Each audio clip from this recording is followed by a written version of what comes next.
Pilgrim Stories, Chapter 13, From Amsterdam to Leiden. A few miles away from Amsterdam is the beautiful city of Leiden, with its many water streets, fine schools, and great woolen and linen mills. For many reasons, this city seemed to the Pilgrims a better place than Amsterdam to make their homes. So one spring morning found a little fleet of canal boats tied up in the street where the Pilgrims all lived. It did not take them long to load their goods upon the boats, for they had very little. They were much poorer than they had been in England, but they were not unhappy. When all was ready, the square, brown sails were raised, and the boats moved slowly down the canal between the rows of houses and trees. At every cross street, the bridge must be raised to allow them to pass. From one little canal into another they sailed until the city was left behind.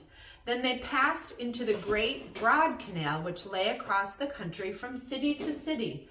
It looked like a long, bright ribbon stretched across the green meadows. It was a long trip to be remembered, this ride through fairyland. Behind them were the shining waters of the sea and the spires of the city they were leaving.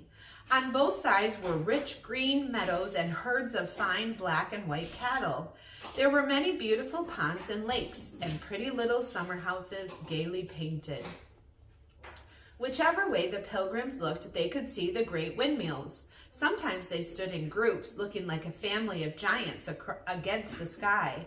Here and there, one stood so close to the canal that the Pilgrims could see the flowers in the windows of the first story, where the miller's family lived. They could even speak to the miller's children, who played about the door or helped their father load the bags of meal into his boat. But these windmills were not all used to grind grain into meal. Some were sawmills, others pumped water out of the low meadows into the canal.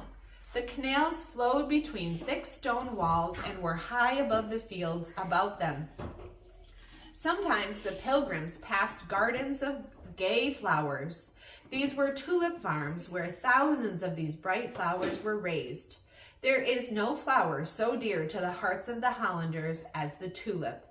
There was once a time when they seemed to think more of these bright blossoms than of anything else. They sold houses and lands, cattle and horses to buy a few tulip bulbs. They were more precious than jewels. $1,000 was not thought too great a price for the finest plants. We read that one man paid 5 times that sum for a single bulb. But when the Pilgrims were in Holland, the tulip craze had not yet begun. I think the Hollanders enjoyed their beds of common tulips more than they did the few costly blossoms they bought later. If a few of them died then, there was no great loss. As the Pilgrims came nearer the city of Leiden, they saw a strange sight. Close beside a large garden of bright flowers was a field which looked as if it were covered with deep snow. They could see it was not a field of white flowers. What could it be? When the boats reached this place, the Pilgrims saw long pieces of white linen bleaching in the sun. They had been woven in one of the mills at Leiden. Late in the afternoon, the great stone wall about the city came in sight. Above it rose the roofs of buildings, church spires, and the beautiful bell tower of the State House. As the band of Pilgrims sailed through the water gates into the city, the chimes in the tower began to ring. To the Pilgrims, they seemed to say, "Welcome to Leiden, welcome to Leiden."